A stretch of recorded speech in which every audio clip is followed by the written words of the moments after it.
hablamos de que pues a mí no me interesa tanto de que ese PIB sea grande en cuanto a porcentaje, en cuanto a dólares o cuanto a pesos colombianos, si no existen unos indicadores que generen, digamos, un progreso en la sociedad colombiana. En este caso estamos hablando en particular de Colombia o en cualquier estado que sea democrático y capitalista.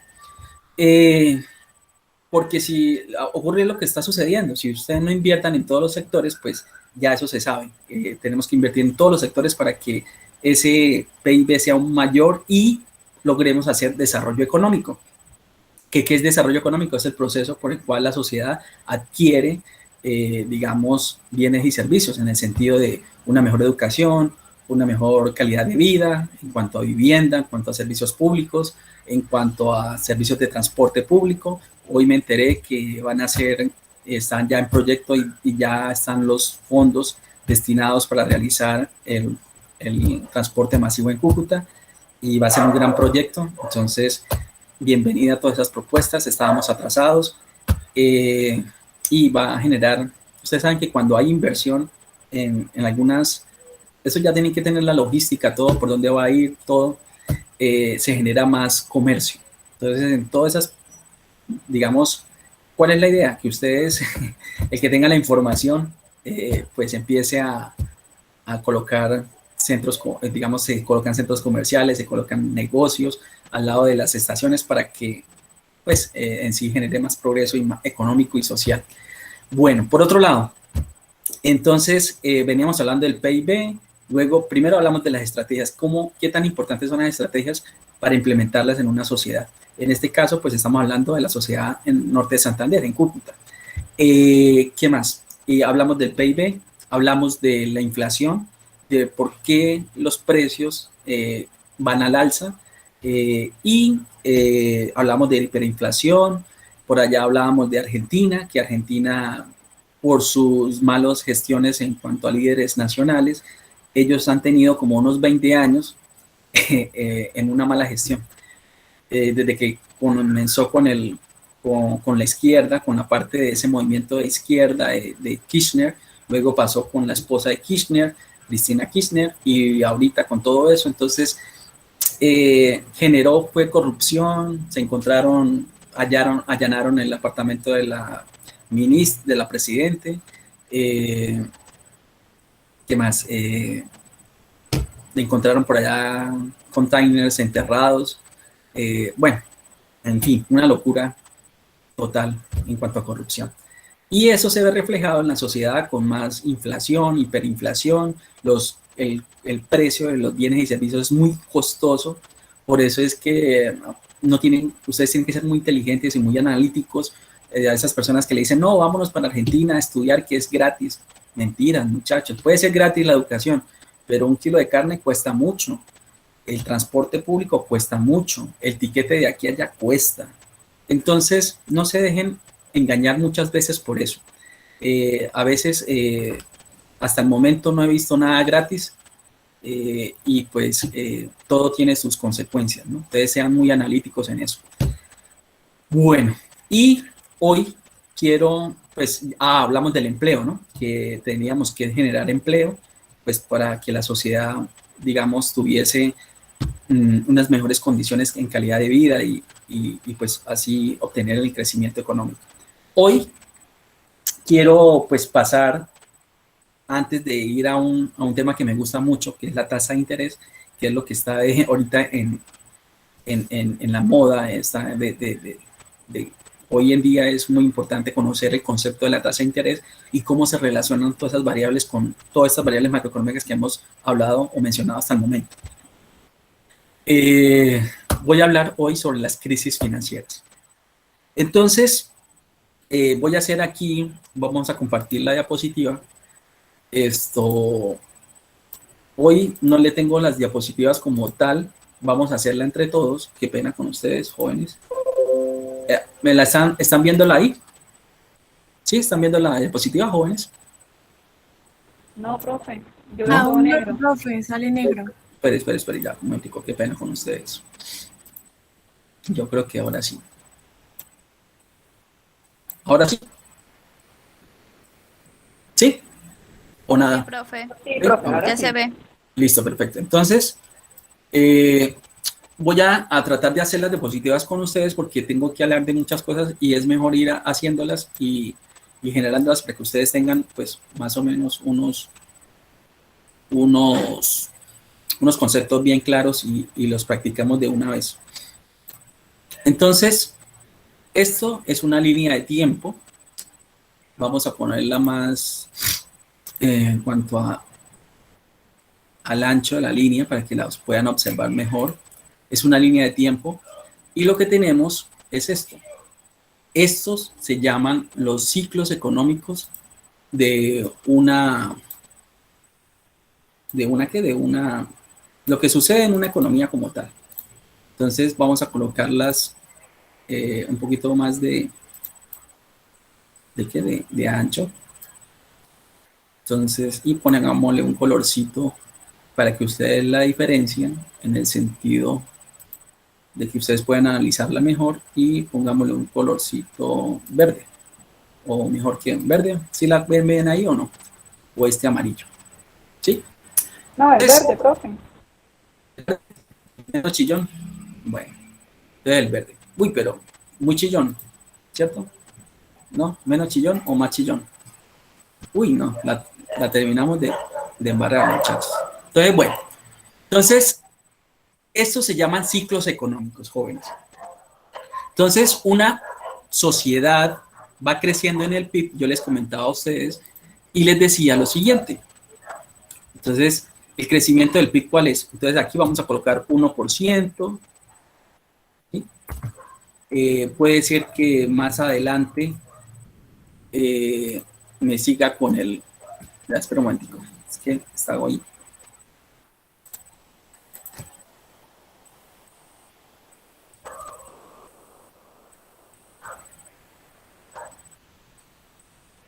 Ya, qué pena, se fue o están ahí. ¿Están ahí, jóvenes? Sí, profe. Sí, es que se me estuvo como bueno. Entonces, este es el crecimiento económico. Entonces, la sociedad va creciendo, pues pongámosle 3%. Aquí vamos a otra vez, vamos a hacer y pongámosle un 7%. Entonces, esto es lo que nosotros llamamos ciclos de crecimiento. ¿Por qué? Porque la economía va creciendo. Entonces va del 1, esto es 0, 1, 3, 7%. ¿Sí? Resulta que tenemos también ciclos de desaceleración. Entonces, en esos ciclos de desaceleración, pues ustedes pueden notar aquí que ya el número va a cambiar. Entonces, puede ser, estamos en 7, digamos que 8, digamos que 8 es el máximo, ¿sí? Y entonces ya empezamos 6, por aquí 3, por aquí 2 y por aquí, digamos que por acá 6 o 7, digámoslo así, 7. Entonces voy a colocarles aquí eh, colorcito para que ustedes lo vean y lo identifiquen chévere. Entonces, listo. Entonces, la economía se va desacelerando. Vamos a ponerla en color negro para que ustedes me identifiquen y no me la confundan con la otra. Entonces, esto es ciclo de crecimiento. El país va avanzando 1%, 3% en el PIB, en el ingreso nacional, en el 8%. Luego hay una desaceleración, 7%, 6, 5, 3, 2. ¿Sí? Entonces, crecimiento, desaceleración y ahora entramos a una parte muy bonita que es la recesión. Entonces, en la recesión usted tiene ya signos negativos. Entonces puede ser acá lo siguiente. Puede ser -1, puede ser -2, puede ser -4. Entonces, ¿qué quiero decirle con esto? Con esto lo que quiero decirles es que los países en América Latina y en casi la mayoría de todos lograron recesión con el 2020, con el coronavirus. Y muchos de ellos llegaron a 8.6, 9.2, 10.2%. Entonces, en este momento, la economía nacional en Colombia está teniendo momentos de crecimiento. O sea, estábamos acá en recesión. ¿Cuándo existe recesión? Ustedes saben que yo les dije que el PIB se puede medir en anual o en trimestres. Entonces, ¿cuánto es un trimestre? Enero, febrero, marzo. Es un trimestre, ¿cierto? Marzo, abril, mayo, otro trimestre. Entonces sería trimestre número 2. Junio, julio, agosto, otro trimestre. Septiembre, octubre, perdón. Enero, febrero, marzo, 1. Abril, mayo, junio, 2. Julio, agosto, septiembre, 3. Octubre, noviembre y diciembre, 4. Entonces tenemos 4 trimestres al año. Entonces, cuando nosotros tenemos recesión, quiere decir que existen 2 trimestres en signo negativo. Eso se llama recesión. Y eso lo hemos tenido nosotros en el 2020 y finalizando 2020, entre marzo y diciembre del 2020. Entonces, y ahorita estamos en una zona de recuperación, o sea, ya fuimos -3, -1 y ya estamos ahorita en 1, 2 o 3% más o menos. Esto tiene que ver mucho con la inflación. ¿Por qué? Porque a medida que una economía tiene crecimiento, es decir, tiene un auge económico, se generan ventas, se genera consumo, se genera inversión, se baja la tasa de interés para que la gente tenga créditos, para que la población tenga créditos, pues entonces se genera circula el dinero en la población, por lo tanto genera crecimiento económico. Y eso hace o genera un resultado en los precios de los bienes y los servicios. ¿Qué pasó? Cuénteme, ¿quién quiere hablar? ¿Quién quiere hablar? ¿Alguien está? ¿Alguien quiere unirse? No pertenece. Samir Silva. ¿Alguien conoce a Samir Silva? Bueno, lo voy a dejar entrar para que, si cualquier cosa me dicen. Entonces, eso es lo que sucede. Cuando existe crecimiento, pues existe que el dinero está circulando y eso genera que los precios en los bienes y servicios aumenten. Ya estamos en el 4.4%, la meta de inflación era el 3%. ¿Listo? Por eso es que yo les decía la semana pasada que, digamos que el carro o el computador que ustedes compraron el año pasado les salió más económico que este año, en este momento, porque la inflación está en 4.4%. Entonces, y vuelve lo mismo, vuelve digamos, otro ciclo de crecimiento. Y así es la economía. Sube, desaceleración, recesión, crecimiento, desaceleración, y así se la pasa. Así se la pasa la economía a través del tiempo. Entonces, vamos a hablar sobre la historia. Esta diapositiva se las había ya mostrado en forma de la historia. Entonces, hay ciertas crisis que para nosotros a nivel global fueron importantes, ¿sí?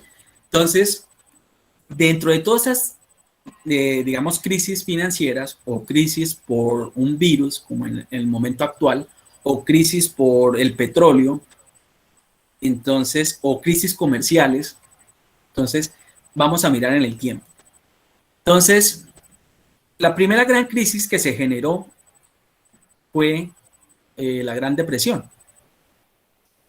La Gran Depresión, ya vamos a hablar de ella, es una crisis financiera que sucedió en Estados Unidos y generó un impacto a nivel global, pero fue un impacto slowly, despacio, fue un impacto lento, ¿sí? No generó tanto impacto como la del 2008, por la única razón y sencilla que en el 1929 nosotros a nivel global no estábamos tan conectados como lo estamos hoy en día. Hoy en día estamos conectados en red. Todo lo que yo haga, lo que diga en este momento, ya en Londres lo están escuchando, ya en Australia lo saben, ya en Chile lo saben, ya en Estados Unidos lo saben. Todo lo que estamos generando, la información, las expresiones, las clases grabadas, los videos que usted suba, todo se ve en forma instante. Por lo tanto, la crisis del 2008 generó mayor impacto negativo que la Gran Depresión. Ahora, ¿qué estamos viviendo? Una crisis también económica por causa de un virus. ¿Listo? Entonces, una de las gran crisis fueron la Gran Depresión. La otra, pues, fue la famosa Guerra Fría entre Estados Unidos y Rusia por unos misiles que existían en Cuba. ¿Entendido? Luego, en 1975, se generó una crisis del petróleo porque la OPEP es la Organización de Países Productores de Petróleo o exportadores de petróleo, de los cuales pues está la Federación Rusa, está la Liga Árabe, está Arabia Saudita, estaba en ese tiempo, no sé si en este momento todavía, Venezuela, estaba, bueno, Estados Unidos. Entonces, en ese momento, ellos acordaron de subir el precio en el barril del petróleo. Eso generó que en Estados Unidos, también existieran unas largas filas para ir a consumir o a ir por la compra del galón de gasolina. Lo que estamos viendo en Venezuela se ven largas filas para ir a tanquear porque no hay, el derivado del petróleo, ¿cierto? No lo hay. Entonces se generan grandes filas y filas y filas. A veces nosotros nos autorrobamos porque nosotros dejamos pasar y estamos pasando gasolina para Venezuela a costa de ¿qué? A costa de unos dólares. Entonces, muchas veces nosotros no pensamos hacia el futuro y pues hay que tener reservas para nuestro consumo. Ojo con eso. Entonces, ¿eso qué generó en Estados Unidos? Eso generó que ya ellos no lograran tener esos grandes carros Mustang, V8s, Mavericks, Cadillacs, esos grandes carros amplios de grandes motores. Entonces eso generó que ellos generaran o crearan autos más compactos y eficientes, lo cual pues generó una revolución en la industria y pues como toda innovación salieron adelante. Luego llegó pues en 1994 la crisis del tequila. Es una crisis financiera a nivel de América Latina que generó también un gran impacto. Eso fue en México. La crisis por allá de la crisis asiática también generó un gran impacto por allá. Y estamos hablando de crisis en Colombia de 1998 con el famoso proceso 8000 de los elefantes, de dineros entrados. Pues fue la primera vez que le negaron a un presidente de Colombia el ingreso a Estados Unidos por el proceso 8000. Bueno, en fin, eso generó una crisis en Colombia y pues los recursos no llegaban recursos a Colombia y pues eso generó una crisis. Y también hablamos de una crisis en el 2013, de la crisis de Interbolsa. Eso fue una crisis de Interbolsa también. Y la famosa crisis del UPAC. ¿El UPAC qué era? El UPAC era una tasa de interés que iba creciendo con el tiempo y llegó un momento en que la tasa de interés creció tanto que los que lograron tener un crédito hipotecario, es decir, un crédito para compra de vivienda, se colgaron en la cuota y lo que sucedió fue que el sector bancario remató las casas y se quedaron sin casa. Entonces, eso es una crisis a nivel inmobiliario que es muy bueno que ustedes profundicen, busquen, consulten en internet o en documentos, artículos científicos, ¿vale? Es muy bueno eso. Tenemos la crisis del 2008, que es la crisis financiera causada por, digamos, en el sector inmobiliario, ya ahorita les explico. Y tenemos la famosa guerra comercial, que fue en el 2019, Estados Unidos-China, que generó tensión a nivel de comercio a una escalada de impuestos en aranceles. Entonces se pusieron a pelear. Ah, no, que usted me va a subir en el hierro, pues yo le subo en tecnología. Que usted me va a subir en tecnología, entonces yo le subo en consumo. Y se pusieron a hacer una escalada en cuanto a arancel. Entonces le pongo el 15, el 30, el 40, hasta que lograron por fin llegar a un término adecuado y se resolvió. Estábamos a finales de 2019, 2020 también con la crisis del petróleo. Empezaron otra vez, pero en este caso no a subir, sino por el contrario, empezaron a bajar, tanto así que en el 2019, febrero del 2019, estaba el precio del barril, llegó a costar como 13 dólares, como $12, 13 dólares.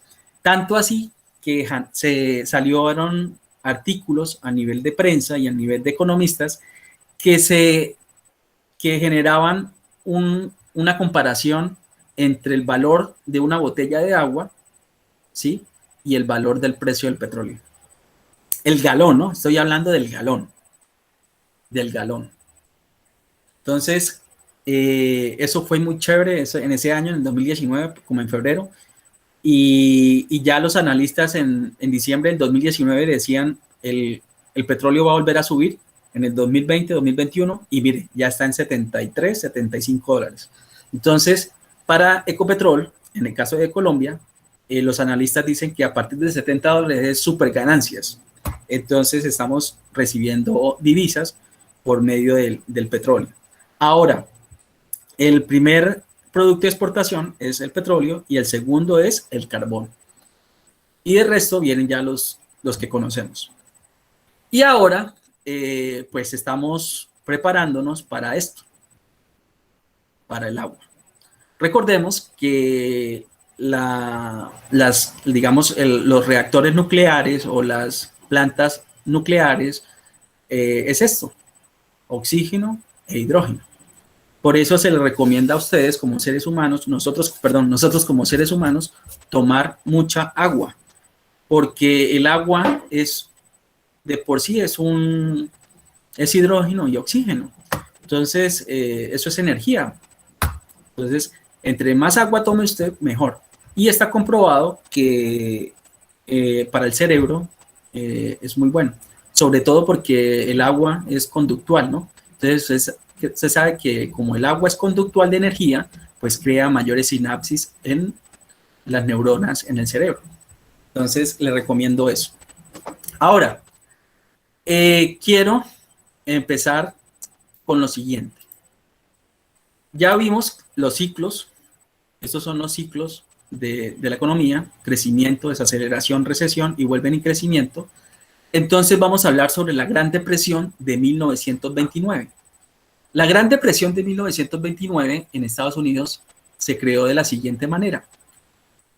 ¿Cuál fue la fecha de la Primera Guerra Mundial, jóvenes? ¿Se acuerdan?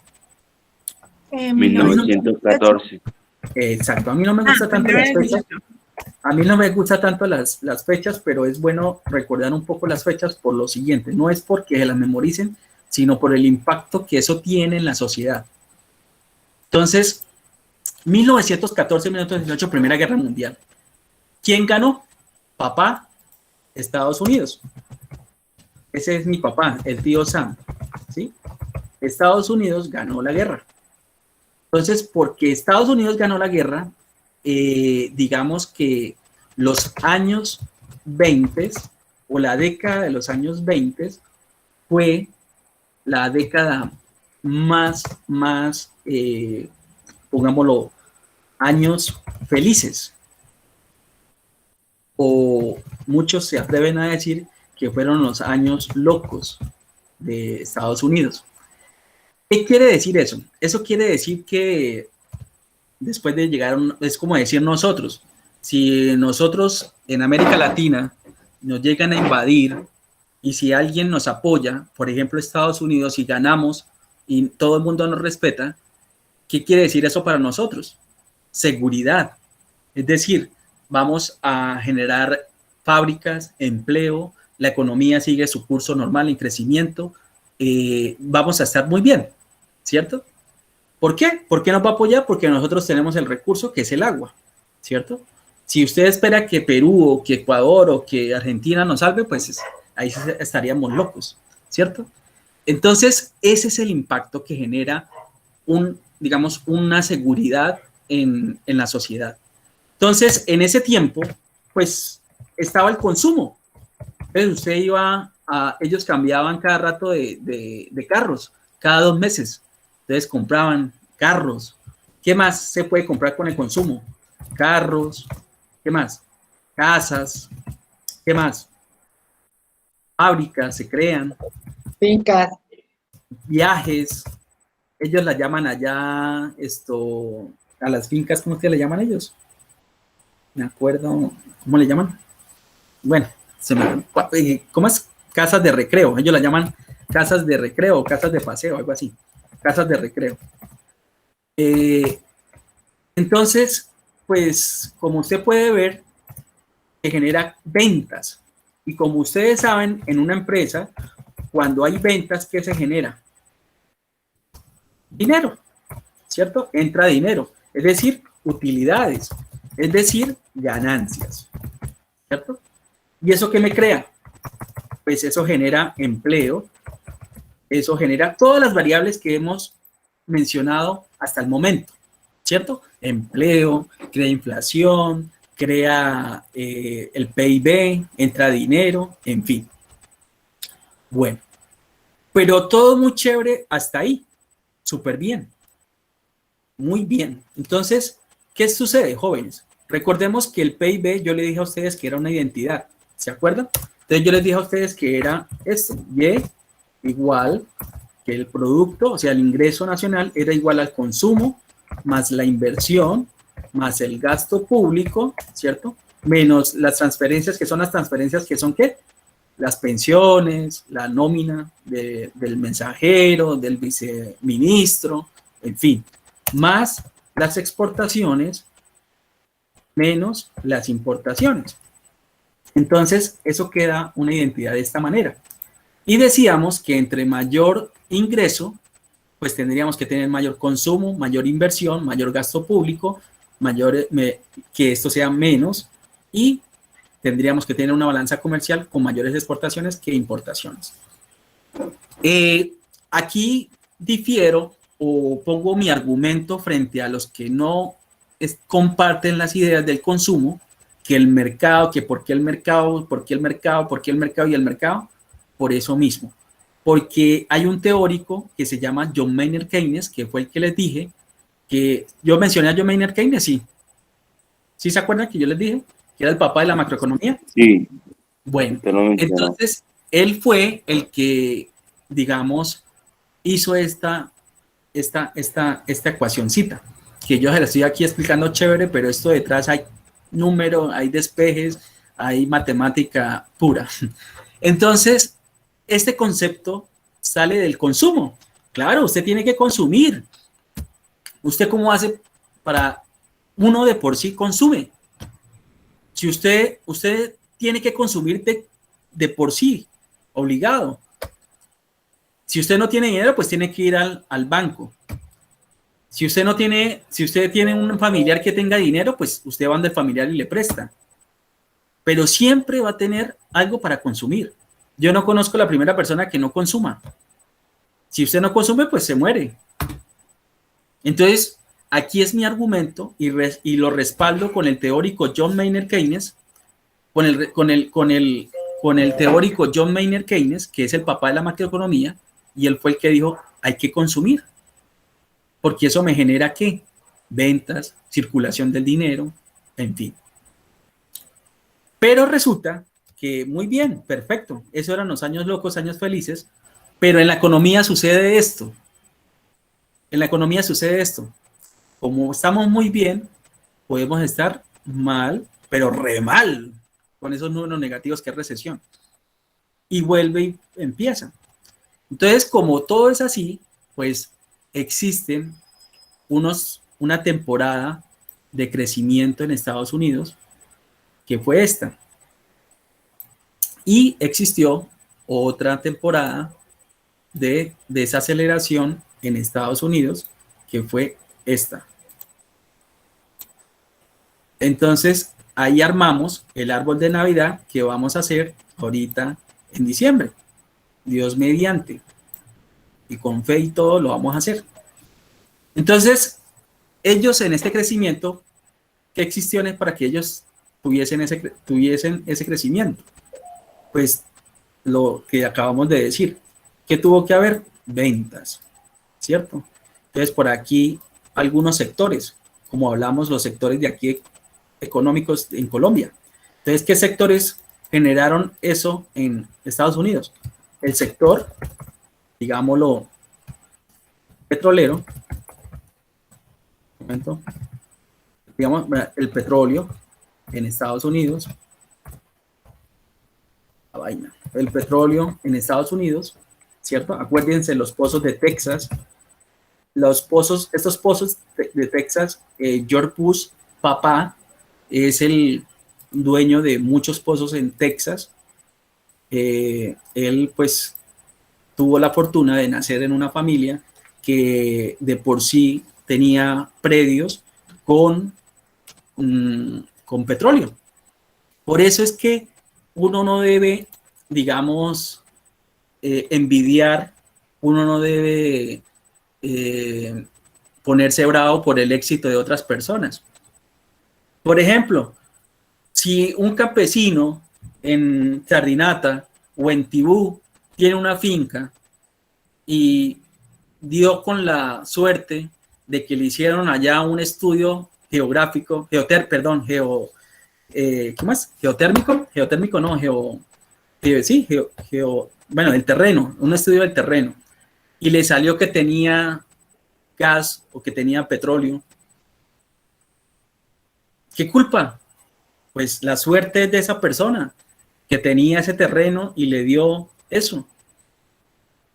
Por eso es que uno no debe de envidiar a las personas, sea por habilidades, por competencias, por lo que sea. Entonces, papá George Bush es dueño de esas empresas de petróleos. Aquí nosotros también tenemos familias que son dueñas también de muchos petróleos. Ahora, ¿qué otro sector le dio? El automovilístico, ¿cierto? Entonces, recordemos que les mencionaba ahorita grandes compañías como cuáles. En ese tiempo, Ford, Chevrolet, GM, Chrysler, ¿qué otra? General Motors, Chrysler, Chevrolet, Ford, muchas, ¿cierto? ¿Qué otro? Entonces, el sector de la construcción. ¿Con qué? Con gasero. ¿Cómo?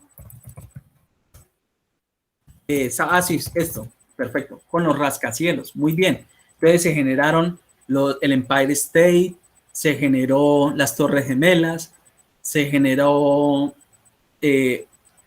digamos, condominios o edificios de 5 o 6 kilómetros hacia arriba. Que y ahorita les voy a mostrar la diferencia que hay desde ese tiempo a la de ahorita, a la actual. ¿Qué otro sector le dio también a ellos? Uno que es muy importante para ellos.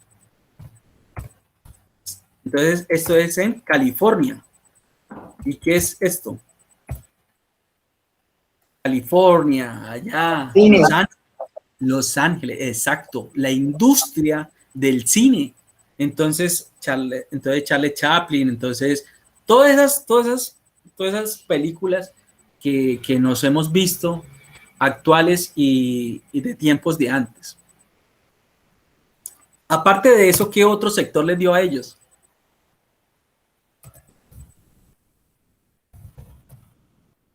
El financiero. Entonces, ¿cuál era? El famoso Wall Street. Entonces, aquí está. el financiero, el famoso Wall Street, ¿sí? Y así, el agrícola, porque a ellos les dio mucho, por el maíz. Entonces ellos empezaron a hacer, ¿cómo se llama eso? Kellogg's, ¿cierto? Hojuelas de Kellogg's, hojuelitas. Y así, entonces ellos empezaron a hacer, pero recordemos, jóvenes, que Estados Unidos se creó como un país libre, ¿cierto? De oportunidades para las personas. De por sí, la esencia de hoy en día, hoy, actual, de Estados Unidos, es en base a personas migrantes de Asia, de Italia. Recordemos esa gran película ¿cómo se llama? De El Padrino, Goodfather.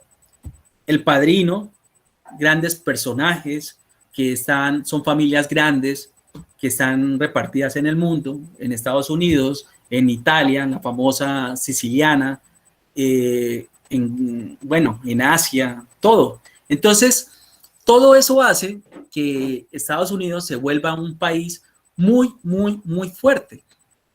Aparte de eso, pues no hay que negarlo, que es la famosa industria que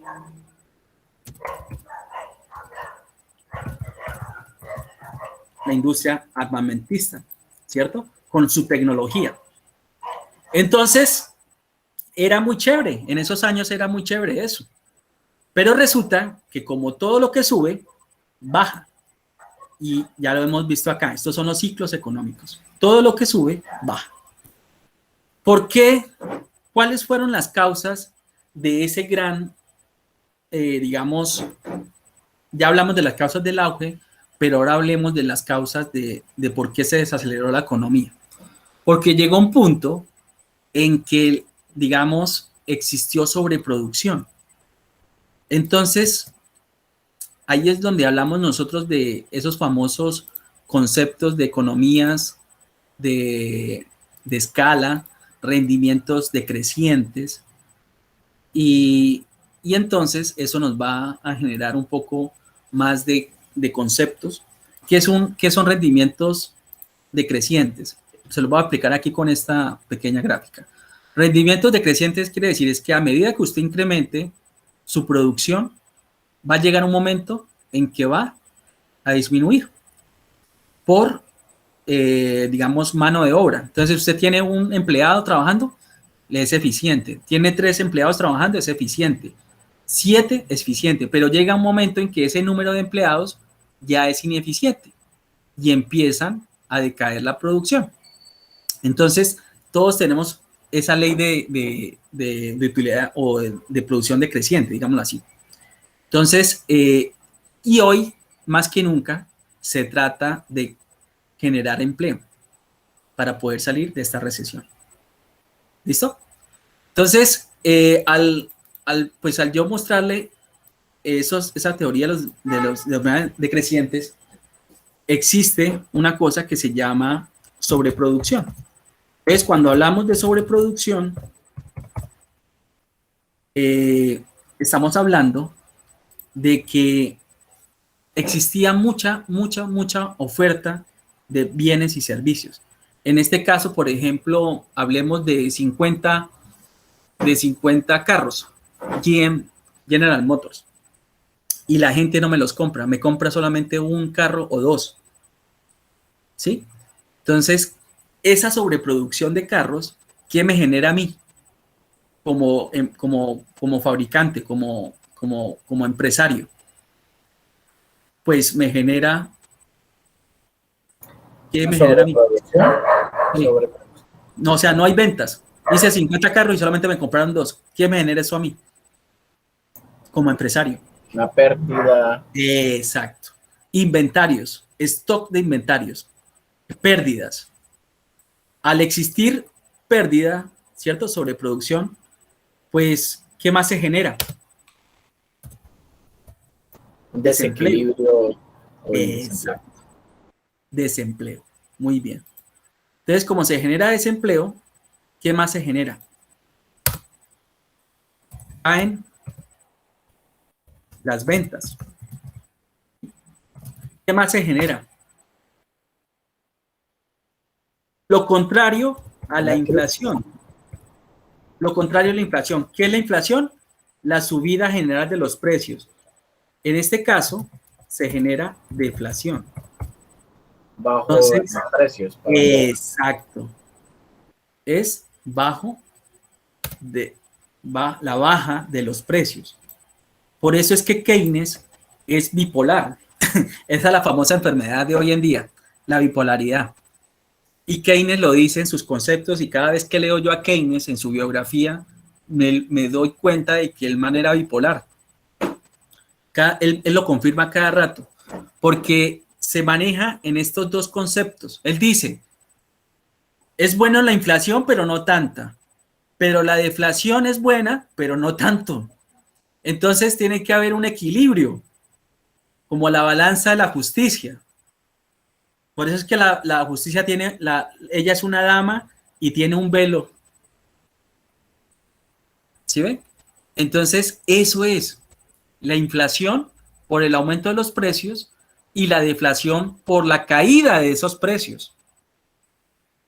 Si usted genera desempleo, caen las ventas, inflación, ¿qué genera en la sociedad? Lo que estamos viviendo.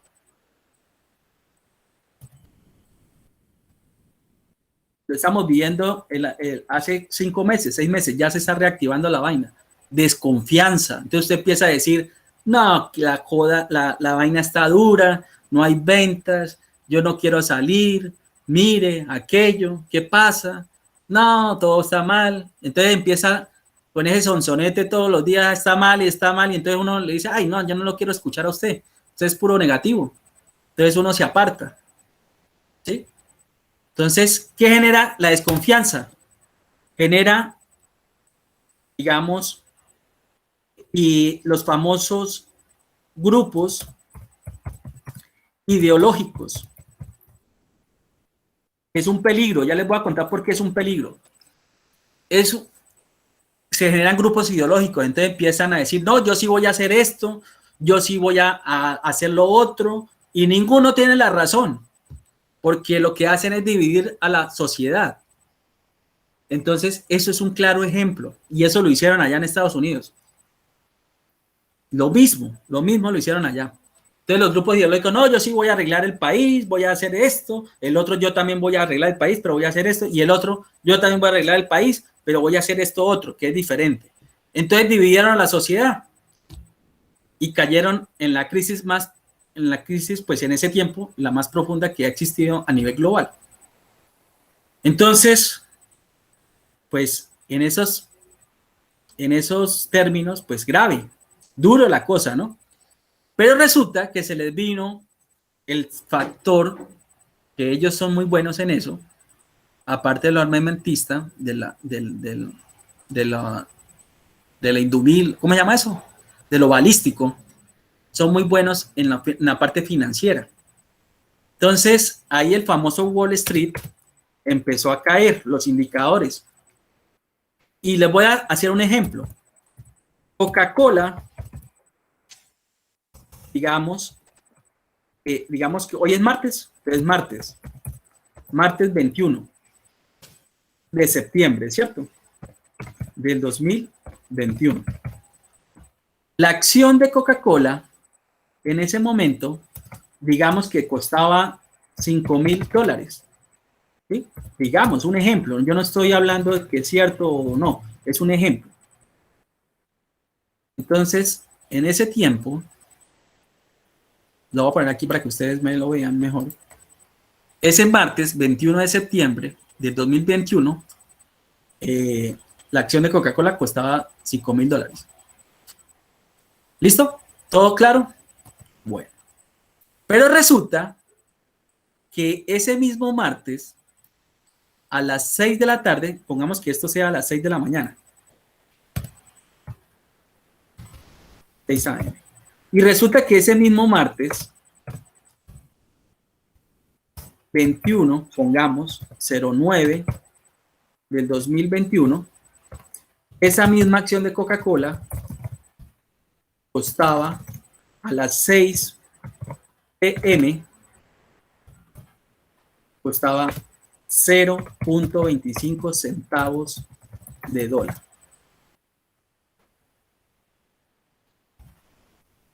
Entonces, es lo mismo que sucede hoy con las acciones de Avianca. Grandes magnates le apostaron a Avianca durante toda su vida. Avianca entró en una recesión. Estados Unidos le dijo, ok, vamos a probar el plan que tienen para recuperar otra vez Avianca, pero vamos a aclarar que los que tenían inversiones en Avianca ya perdieron su dinero. Se va a crear una nueva empresa, va a obtener el mismo logo de Avianca para fidelizar más a los clientes y, digamos, para no generar un shock en América Latina o en Colombia. Y ya es otra empresa que entra con nuevos accionistas de una acción cero para generar la operación del negocio que es aviones en el aire. Entonces, ¿usted se imagina los magnates que invirtieron en Avianca hoy? ¿Qué estarán haciendo? Lo mismo sucede allá. Lo mismo sucedió allá. Pero ¿qué fue lo que pasó? Lo diferente. Que eso no se llamó martes, sino esto se llamó jueves. ¿Sí? Y obviamente no era el 2021, sino que era el 2019, del 1929. Entonces, y eso se conoce como el color que le estoy escribiendo, el jueves negro. Entonces, cuando usted escucha y ve que su famosa, porque en esto invierten grandes magnates de 3 millones de dólares, 10 millones de dólares, 20 millones de dólares, 100 millones de dólares. Y usted ve que sus utilidades, sus cuentas están en centavos, pues usted agarra una pistola y se mata. Y eso lo pueden comprobar ustedes en internet, en las noticias, y ahorita sí que les manejo otra diapositiva y ahí están. Y otros pues empezaron a caerse de los rascacielos, como así cuando salió el último avión de Afganistán, que la gente estaba desesperada y se atrapaba a las llantas y eso, y empezaron a caer así. Así sucedió. Entonces la gente decía, adiós mundo cruel, y ¡puf!, se lanzaban al vacío. ¿Por qué? Por no tener, digamos, la adaptación a la pérdida del dinero, de sus inversiones. ¿Qué es lo que está pasando hoy en día con la sociedad? Mucha gente habla del coronavirus, pero tenemos que ser fuertes como seres humanos y tratar de ser muy positivos y salir adelante. La historia lo ha comprobado. No solamente es este virus, el COVID, también la peste española, hace muchos años. Lo que pasa es que aquí no mató mucho el cólera, pero hubo casos del cólera. El famoso, hace años en España, ¿cómo fue el virus que hubo allá? ¿Cómo es que se llama? ¿Que hicieron una película? ¿Ustedes se acuerdan, jóvenes? La fiebre La española. peste negra, profe. ¿La qué?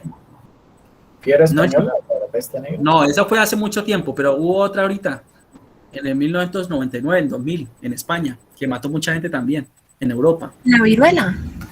No, otra. Antes de chikungunya, había otra. Bueno, no me acuerdo ahorita en este momento. Había una que también mató mucha gente. Aparte del dengue, aparte de todas, la malaria, en fin. La gripe Entonces, Bueno, ¿cómo? El HN1 era, no, el HN1 era la famosa chikungunya.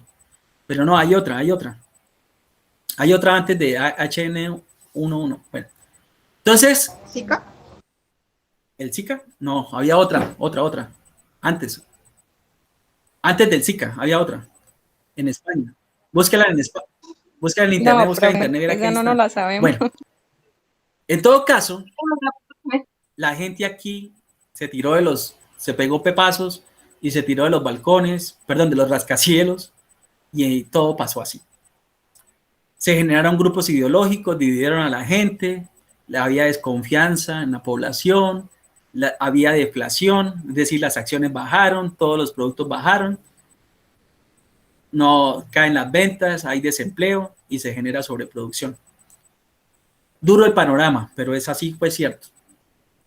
Entonces, llegó alguien que fue John Maynard Keynes con este modelito. Entonces, John Maynard Keynes es un británico, él inglés, muy estudiado, hijo de profesores ingleses, muy culto. Yo no sé si, bueno, en la bibliografía yo no sé si era gay o le tomaban el pelo, pues la verdad yo no sé. Era muy simpático el viejo. Ustedes lo pueden ver, ahí lo tienen cuando estamos en macroeconomía, pues él está ahí. Pero muy crítico, muy analítico, un gran economista. Tanto así que fue que hizo este modelito. Y tanto así que fue el único a nivel global cuando fue la Segunda Guerra Mundial, o la primera, que hizo Alemania. Le dijo, pero ¿para qué le van a pedir a Alemania que les dé dinero si ellos están devastados?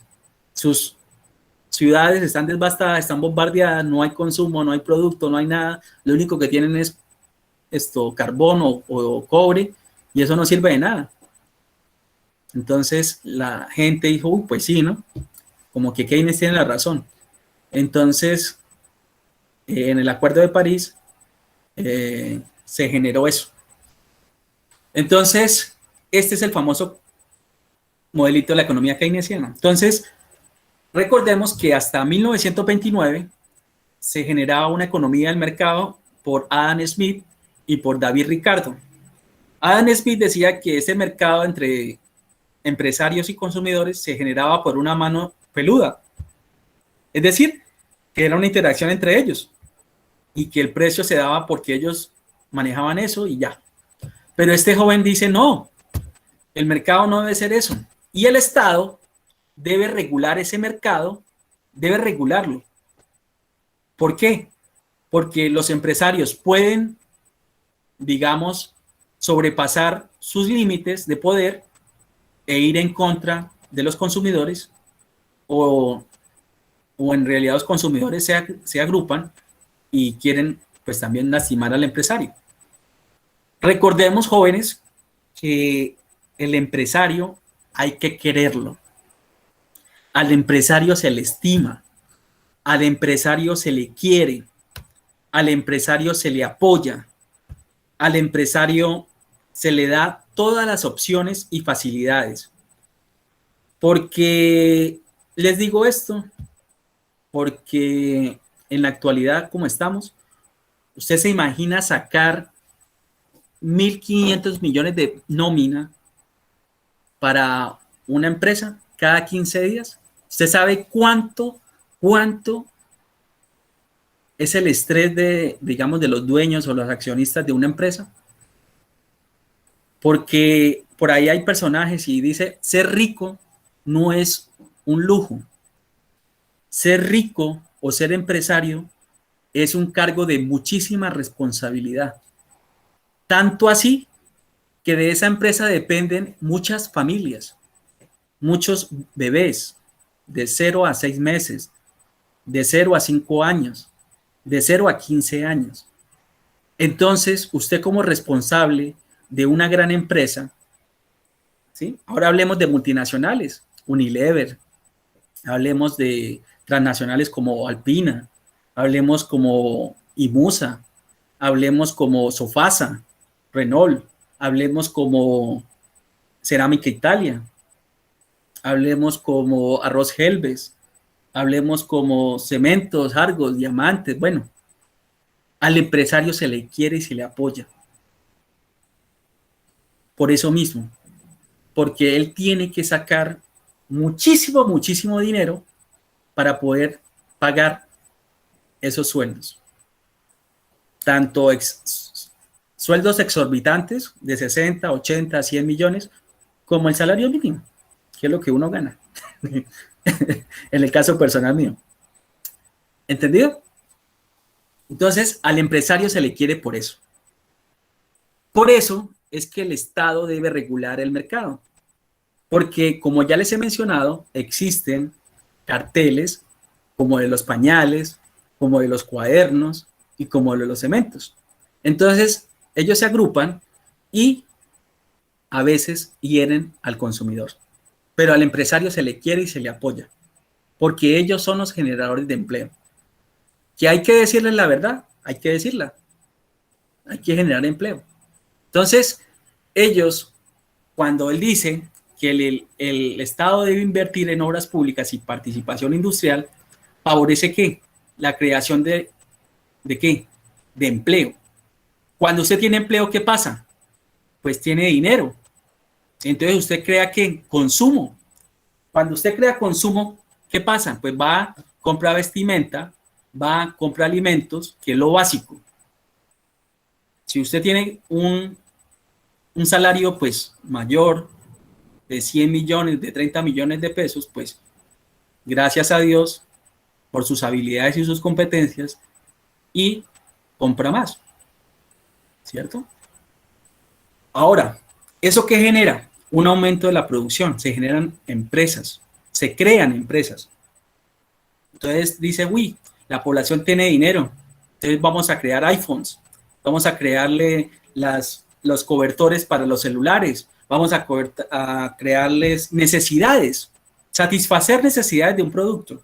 Cuando salió el iPhone, eso ya no venía eso no venía con cobertura ni con nada, solamente el teléfono. Entonces alguien dijo, uy, vamos a ofrecerles también la cobertura del teléfono para que no se raye la pantalla, los cargadores, en fin. ¿Sí? ¿Y qué genera eso? Eso genera que si las finanzas del Estado han estado mal, pues se regulen o pasen a un superávit de acuerdo a los impuestos. Impuestos que vienen de las empresas y impuestos que vienen por las familias. Y así pues se logra generar un presupuesto al Estado. Y con ese modelito, pues ganó. Eso es lo que pasa con los economistas, ¿no? Los economistas crean los modelos y los líderes son los que lo copian y lo venden a la población y quedan como presidentes. En este caso, en Estados Unidos, quedó Roosevelt de presidente. Bueno, entonces, eso por ahí. Entonces, ¿qué sucedió? Que vamos a hacer otra diapositiva y en esa diapositiva, excúsenme jóvenes que voy a hacer lo siguiente, voy a ponerlos aquí en negro porque necesito, ¿están viendo eso? Voy a ponerlos, voy a hacer una cosa, jóvenes, esperen un momentico. Voy a dejar de compartir un rato porque necesito unas imágenes y ya.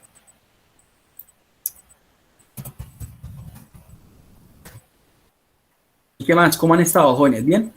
¿Vamos bien hasta el momento? ¿Sí han entendido? Sí, profe. ¿Sí? ¿Seguro? ¿Seguro, canguro?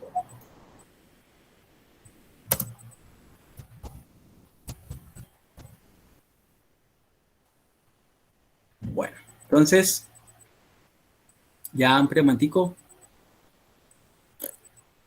Listo. Espera un momentico, jóvenes. Entonces ya estoy haciendo una cosa. Voy a pasar aquí una cosita y ya. Entonces, voy a volverles a presentar la diapositiva y ya. ¿Ya la ven? ¿Ven la diapositiva, jóvenes? Sí, profe, ya se ve. Bueno. Sí, señor. Entonces, en ese tiempo, en Estados Unidos, digamos, lo que hizo Theodore Roosevelt fue invertir en obras públicas. Entonces, ¿qué hicieron? Hicieron, digamos, puentes, hicieron las vías férreas, hicieron inversión en puertos, en aeropuertos, en carreteras, todo eso, y eso generó que los desempleados de la crisis pues tuviesen opciones para generar un ingreso. Entonces se pusieron a paliar, se pusieron a generar cemento, puentes, en fin. Y eso generó un gran impacto en la economía y salió a flote la crisis de 1929. ¿Gracias a quién? A un inglés llamado John Maynard Keynes. Eso es lo que sucede. Ahora, para recapitular un poquito aquí, les tenía pues la crisis. Entonces, ¿qué sucede en una crisis? En una crisis, pues, disminuye la demanda de bienes y servicios, se crea desempleo, pues usted ya no tiene acceso a parafiscales, seguridad social, pensión, ARL, ¿sí? Pérdida de la confianza en la población, genera pánico, el sistema financiero se vuelve inestable, los mercados accionarios volátiles, depreciación de la moneda nacional y el círculo vicioso continúa en caída. Entonces, ¿qué sucedió ahora en Estados Unidos, para hablar en esta, con la crisis del 2008? Entonces, la crisis del 2008, lo que sucedió fue lo siguiente. Entonces voy a hacer esta, con esta misma, voy a colocarles acá lo siguiente. La crisis del 2008 empezó con este famoso actor, que es muy, muy, muy importante en la crisis y es muy importante en la actualidad para todos. Sucedió por los bancos, ¿sí? En el sistema capitalista, digamos, se fundamenta, o su gran argumento es porque cumple ciertos requisitos, entre esos sociedades democráticas, entre esos libertad, entre esos flexibilidad de cantidades y precios, derechos al consumidor, neoliberalismo, apertura económica, gremio laboral, gremio empresarial, empresas privadas, empresas públicas, empresas mixtas, propiedad privada, ¿sí? Entonces, se genera como unas oportunidades para que todos puedan salir adelante. Pero en esta crisis del 2008, la crisis del 2008 empezó en el sector de los bancos, en el sector financiero, en el sector bancario, digámoslo así. ¿Qué sucedió? En este tiempo, digamos, esperen un momentico otra vez, qué pena con ustedes, voy a dejar de compartir, pero voy a colocar aquí una imagen muy chévere para que ustedes me la comprendan. Y es lo siguiente.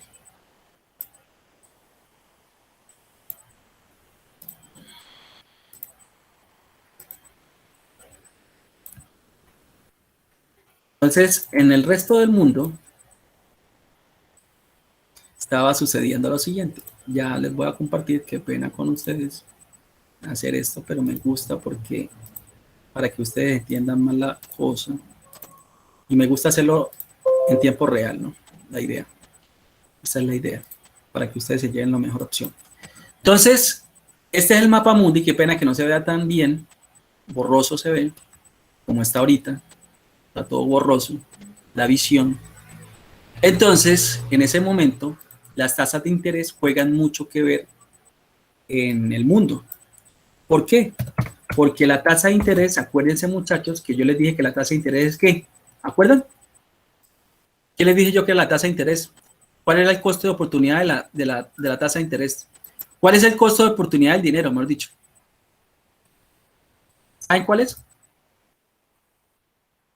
El costo de oportunidad del dinero. ¿Saben qué es, jóvenes? ¿Sí o no? No, profe. Bueno, No, profe. el costo de oportunidad del dinero es la tasa de interés.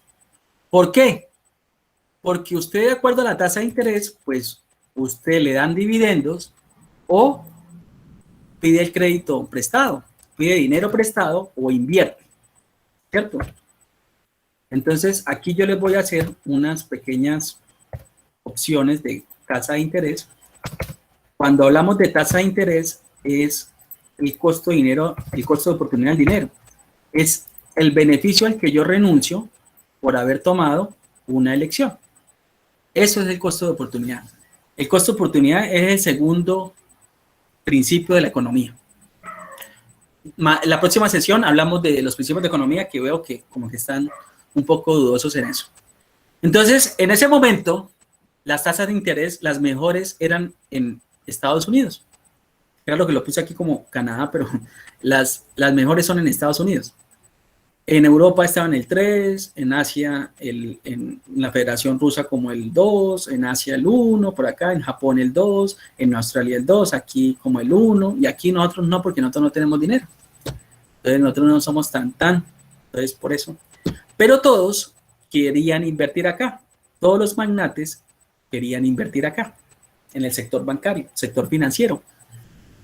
Por eso es que hay muchos teóricos que dicen que a veces Wall Street les falta un poco más de ética, que era lo que en las elecciones pasadas, cuando Hillary Clinton y Trump se enfrentaron por la competencia a ser líder nacional de Estados Unidos. Hillary Clinton, yo me escuché todos los discursos, todos los debates, y Hillary Clinton decía eso. Decía, nosotros tenemos que cambiar nuestra mentalidad y Wall Street tiene que cambiar y ser más ético. Esa es la falla. Y Trump, por su parte, pues Trump es más, Hillary Clinton es una persona que viene de clase media. Para nosotros media es, pues, es pobre, ¿no? Es un poquito más pobre. Para ellos para ellos media es, media para nosotros de ellos es una persona con bastante poder adquisitivo. Pero Trump viene de una familia muy rica, ¿sí? Su papá pues fue constructor y hizo mucho dinero. Ahí es donde yo digo, nosotros no tenemos que envidiar a nadie por competencias, por suerte, por herencias, por lo que sea. ¿Qué culpa tiene Trump de que el papá le haya dicho, tome, mijo, 10 millones de dólares y haga su negocio? ¿Qué culpa? Nosotros no tenemos la culpa. Ni usted la tiene, ni yo, ni nadie. Entonces, Hillary Clinton, sus papás tenían una fábrica de textiles. Ellos sí eran empresarios. Entonces, ellos sí saben cuánto es que hay que pagarle a los trabajadores, cómo es el manejo de una empresa. Entonces, ella sí sabía el cuento. Y Trump es una persona que viene de una clase muy rica, de sus papás, y no tenemos la culpa. Entonces, Trump se hizo a nivel global o sea, todo el mundo lo conoció, y yo lo conocí por el famoso programa o reality que se llamó El Aprendiz. Entonces él tenía un programa, él era muy seco, así como era no era diplomático para nada, por lo contrario, era muy pedante. Entonces le decía a todo el mundo, fire, you are fired, tú estás despedido. Pero, ¿qué sucede? Que él pues encontró un equipo, lo mejor de lo mejor, supuestamente. Al él encontrar ese equipo, lo superior de lo mejor de lo mejor, él los contrató para crear, digamos, construcciones, seguir el mismo negocio del papá. Pero eso ya es un negocio aparte de él, ¿sí? Él la embarró, y lo único que estoy de acuerdo con Trump fue que teníamos que volver América para americanos. Pero nosotros entendimos mal el concepto. Nosotros creíamos que es que él nos iba a quitar, o sea, y nos iba a quitar los puestos y los iban a hacer los americanos. No, ese no era el hecho. Nosotros entendimos mal eso. Y eso se debe a que hubo mala información como ahora.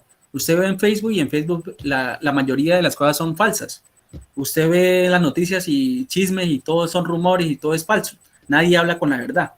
Entonces, él sí se la jugó a que tenía que traer todas esas empresas que estaban aquí en este sector, en Asia, en China, y tenías que traerlas otra vez acá para poder volver a hacer que las empresas hicieran los productos en Estados Unidos y crear empleo para la gente en Estados Unidos. Ese fue el único problema que no entendimos nosotros como latinos. Entonces dijo, no, voy a quitar a los latinos, voy a hacer el muro. Y sí, ese fue el único error. Ese fue el único error. De resto, usted ve los productos de Estados Unidos y ¿dónde son hechos? China. Y se los venden como producto americano. Y eso fue lo que creó, eso es otro cuento, porque ellos se la jugaron mal. Por utilidades, por beneficios, se fueron a mano de obra muy económica. Y para usted, digamos, mandar a hacer iPhone aquí en China, ¿qué tuvo que hacer Estados Unidos? O los empresarios, ¿qué tuvieron que hacer? Jóvenes, dígame. Si yo les digo a ustedes, jóvenes, vamos a hacer aquí celulares y computadores con la marca de Microsoft, ¿qué necesito que ustedes tengan? Jóvenes. Plata. El capital. Aparte del capital, yo tengo el capital, yo se lo puedo dar. El conocimiento. Exacto, eso es capacitación. Entonces, ¿en qué tengo que capacitarlos? Programación, ¿en qué más? Matemáticas, ¿qué más? ¿En qué más tengo que capacitarlos? Electrónica, mecatrónica, ¿cierto? Si yo soy el dueño de Microsoft y le digo a ustedes, bueno, jóvenes, vamos a montar una fábrica aquí en Cúcuta, ¿qué necesito hacer con la gente? Pues ponerlos a conocimiento, matemáticas, física, electrónica, magnética, en fin. Y eso fue lo que hicieron ellos acá, en Asia. Por eso es que China está a la vanguardia, digámoslo así. Pero ahora es el momento de nosotros. Porque si América Latina se conoce a nivel global, ¿es por qué? Está pintado de azul. ¿Por qué? Por el agua. O si no, aquí en Brasil están las cataratas de Iguazú. O si no, por aquí en Argentina está el Río de la Plata con Uruguay. O si no, el Amazonas está por aquí y lo comparten 3 o 4 países. Y si no, las cataratas del Niágara aquí en Estados Unidos. O si no, el río Mississippi, que es el río más grande, más largo de Estados Unidos.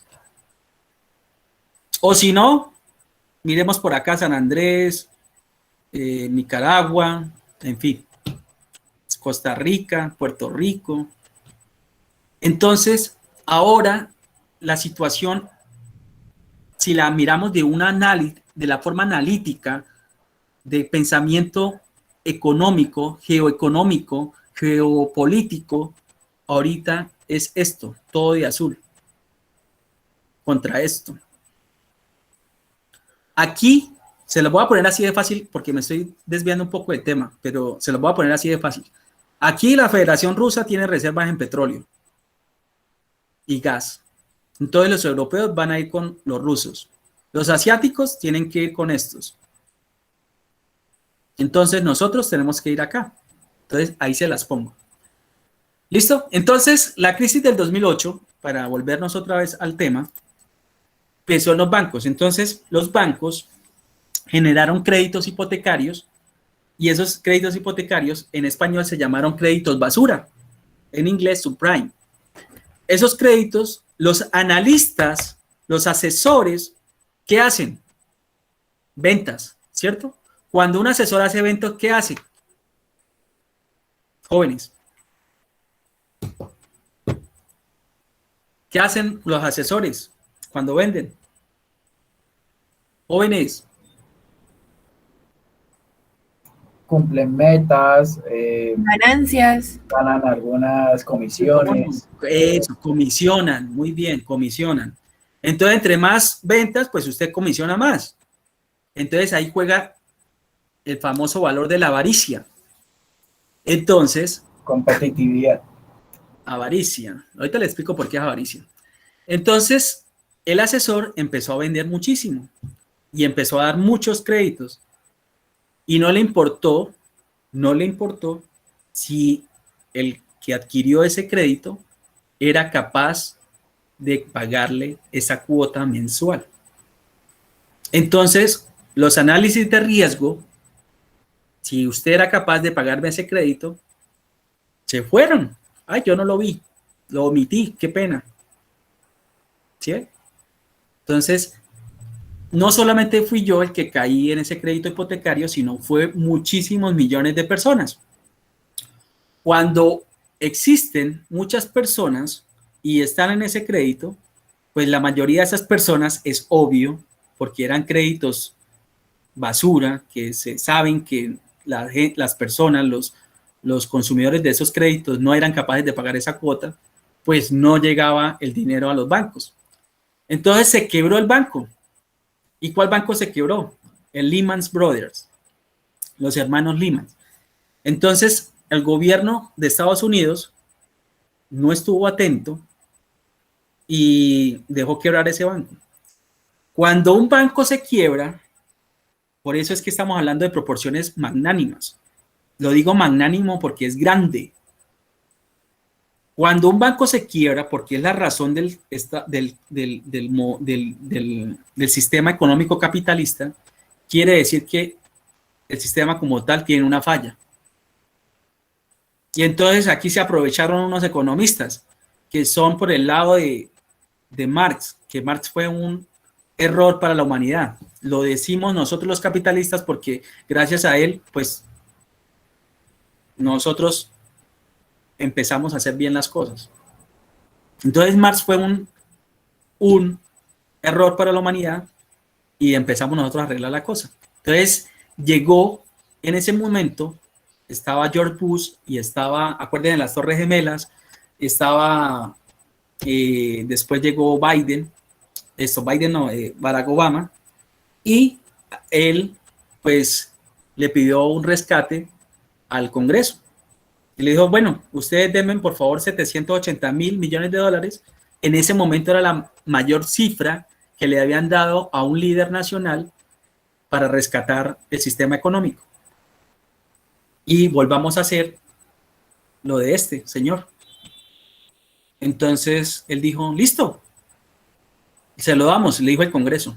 Entonces, ¿qué empezó a hacer? Empezó otra vez a repavimentar las interestatales. Entonces, las interestatales van de, digamos, de norte a sur, ¿cierto? De norte a sur y de este a occidente, ¿cierto? O de oriente a occidente, en diagonal, puentes, aeropuertos, instituciones, edificios.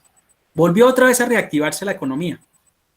Por eso, Barack Obama es uno de los grandes líderes nacionales que ha tenido Estados Unidos, al lado de Abraham Lincoln, al lado de Theodore Roosevelt, al lado de todos esos grandes presidentes que ha tenido Estados Unidos como líder nacional. Entonces, al generar ese recurso económico, pues se generó crecimiento. ¿Sí? Eso fue lo que pasó. Entonces, al generarse la avaricia por la comisión, pues entonces no le importó darle crédito a todo el mundo sin saber si le hubiese podido pagar. Entonces, ¿qué creó eso a nivel global? Pues creó un pánico, porque aquí los asiáticos, ¿dónde está mi dinero? Where is my money? Los europeos, where is my money? ¿Dónde está el dólar? Entonces, no lograron hacer ese circuito de dinero, esa circulación de dinero. ¿Y por qué fue uno de los peores impactos a nivel mundial? Porque hoy en día estamos en red, lo que les decía al principio. Lo que yo diga aquí en Colombia, ya lo saben al segundo en Estados Unidos, en Washington. Hoy empezó la Organización de Naciones Unidas, la Asamblea, y ¿cómo será que el de Bolsonaro, el presidente de Brasil, no se aplicó la vacuna y está en Washington? Entonces, y el tipo no se aplicó la vacuna y está en Washington. Entonces, ¿cómo hacemos eso? ¿Cómo un líder no está dando ejemplo? Entonces son cosas que hay que reflexionar. Entonces, fácil. Entonces, Barack Obama hizo eso.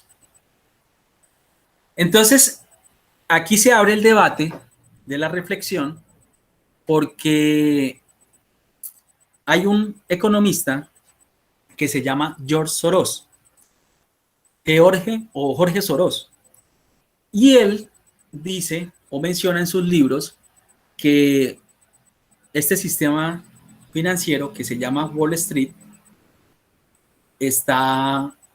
debe cambiarse y hay muchos indicadores sintéticos. ¿Qué es un indicador sintético? Un indicador sintético es el mismo enrede del enrede. Se los voy a explicar aquí con esta pequeña. Entonces, voy a dejar de compartir y vuelvo otra vez con. Necesito unas cositas, entonces ya permítame un momentico y ya.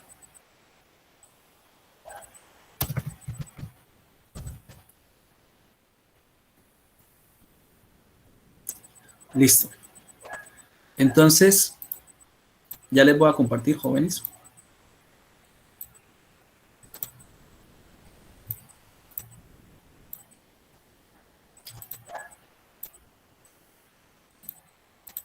Son las 5:30, ¿no? Ya vamos a acabar, jóvenes. Entonces, esta diapositiva que está acá, ¿cierto? ¿Quiénes son los huevitos?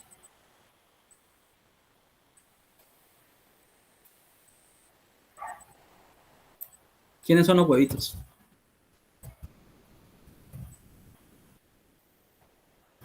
¿Cierto?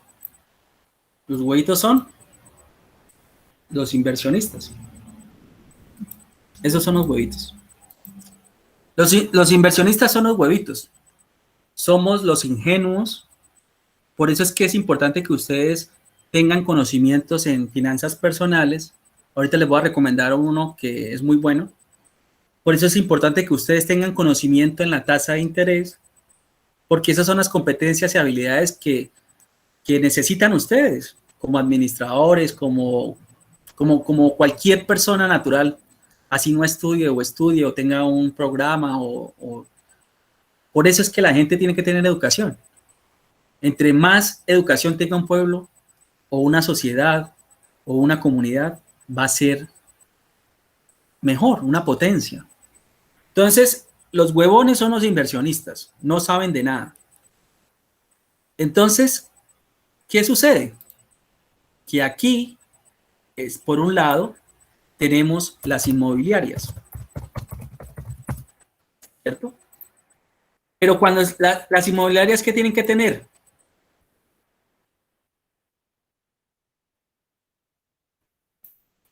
¿Qué tienen que tener las inmobiliarias, jóvenes?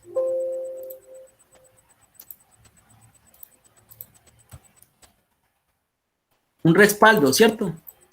¿Y el respaldo de dónde viene? De los bancos, ¿cierto? Y por un otro lado están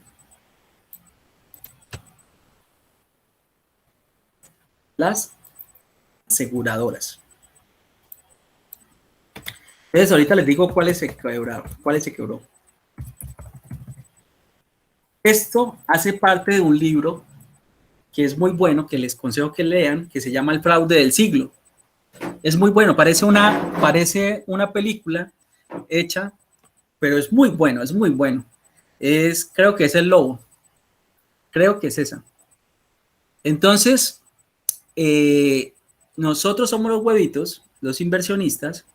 Está por un lado las inmobiliarias, por otro lado están las aseguradoras y por otro lado están los bancos. Las inmobiliarias tienen que estar de acuerdo, por eso fue que pasó la crisis inmobiliaria, tuviesen, o sea, ellos estaban de acuerdo, tanto las inmobiliarias como las aseguradoras, con los bancos. Me da 50-50, 50-50 y me da 50 y 50. Y el huevón es el inversionista. Entonces, aquí es donde hablamos de los indicadores sintéticos. Entonces, entre los indicadores sintéticos, les voy a colocar un ejemplo, y es esto. Entonces, puede ser, es un ejemplo, B más C más D igual a Z. Entonces, Z por el 3%, de ese 3% le da 2.5%.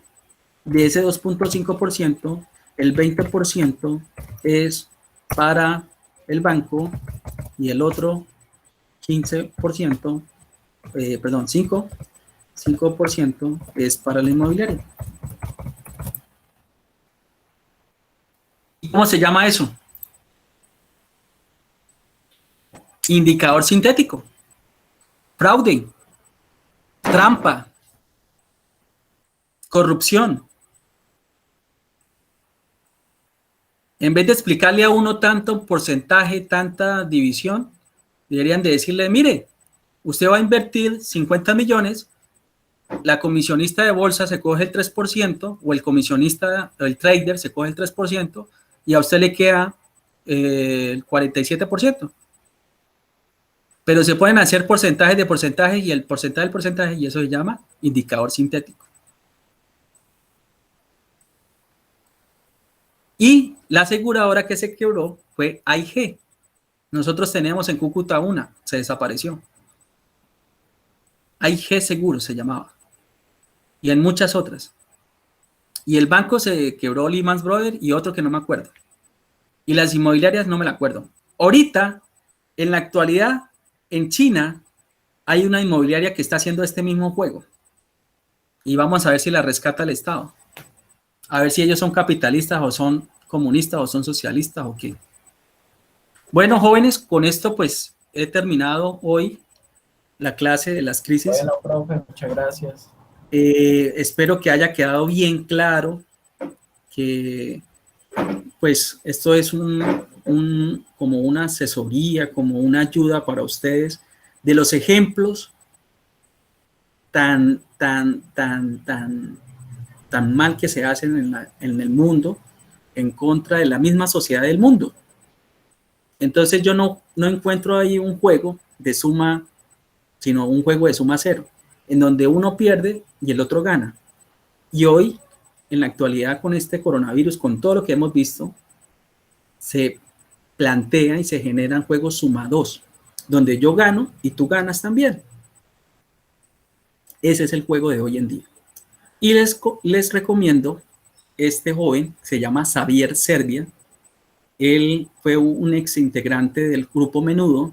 Acuérdense, bueno, algunos de los que estemos con mayor de edad acá, el grupo Menudo fue un grupo en América Latina muy famoso, de los cuales Ricky Martin participó ahí. Bueno, este joven se fue por la economía y él hace unas finanzas personales y él el que tiene el programa es CNN Dinero en español. Y usted lo buscan en Facebook como Xavier Serbia, como Serbia de la ciudad, Serbia. Entonces, así, Xavier Serbia. Él da muy buenos consejos ahí, sobre todo el dinero en el futuro, cómo generar eso, qué opción. Les da muchas opciones a ustedes de finanzas personales para que ustedes puedan tener una mayor comprensión de lo que es el dinero. El dinero es esencial para la interacción humana, pero muchas veces lo que genera a veces es eso, un fraude, el fraude del siglo. Aquí tengo yo el libro. Y el fraude del siglo, para terminar de completar la faena, son unos fondos de inversión que, digamos, se generaron a priori o en conocimiento del rey, del jeque árabe. Ellos manejan muchísimo, pero muchísimo dinero. Ahí lo dice, o sea, son fondos increíbles de dinero. Uno no se alcanza a manejar cuánto es porque es mucho. Pues yo me la alcanzo a manejar, pero muchísimo, pero son jeques árabes y los hacen como a priori para que ellos, como ellos manejan tanto dinero, entonces circule también ahí el fraude. Y el que hizo el fraude, el actor intelectual, pues se compró yates, es como la película del lobo. Entonces se compra el yate, el más grande del mundo, hace conexiones, y todo empezó porque el chino empezó a tomarse fotos, que se creyó de una familia mejor, ¿sí? De una familia que tenía muchísimo dinero, y lo que hizo fue contactos. Y entonces él logró escalar y todo el mundo lo colocó en fondos, pasaba, digamos, cuentas en paraísos fiscales. No he dicho, no, eso es un fraude, hasta que se supo todo, y eso es lo que crea. Por eso es que es importante hablar la verdad, porque cuando la mentira va creciendo, eso se vuelve una bomba, una burbuja. Por eso es que llamó la burbuja inmobiliaria en 2008. Es una burbuja, y va creciendo, y va creciendo, y va creciendo, hasta que los mismos datos, las mismas cuentas, no se pueden sostener, no se pueden verificar de dónde vienen los traslados de dinero. Entonces, eso se estalla, y entonces ahí empiezan a caer los grandes actores intelectuales de todo eso, y van a la cárcel, así sean del jeque para abajo. Eso es lo que pasa, muchachos. Entonces, hay que hacer las cosas bien para que, yo siempre lo he mencionado, para que el futuro de nuestros hijos sea lo mejor posible, para tener un mejor futuro en el mundo.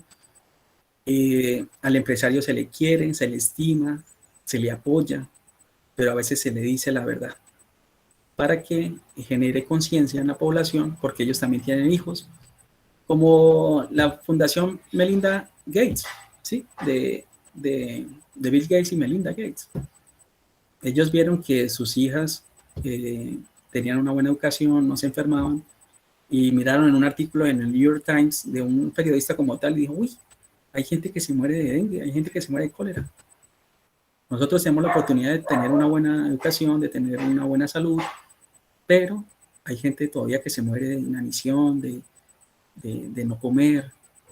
Entonces, es ahí que ellos se hacen las fundaciones y empiezan a ser filantrópicos. Entonces, son personas filantrópicas. Empiezan otras cosas de hacer. Entonces, en los momentos de crisis, lo que hay que es unir, no hay que dividir a la gente, y todos hacia un mismo objetivo. Bueno, una feliz noche, Dios me los cuide y hasta pronto. Nos vemos la otra semana, ¿vale? Vale, feliz noche. Listo, profe, gracias. Gracias. Hasta luego. Listo. Hasta luego, profe. Chao, que estén bien.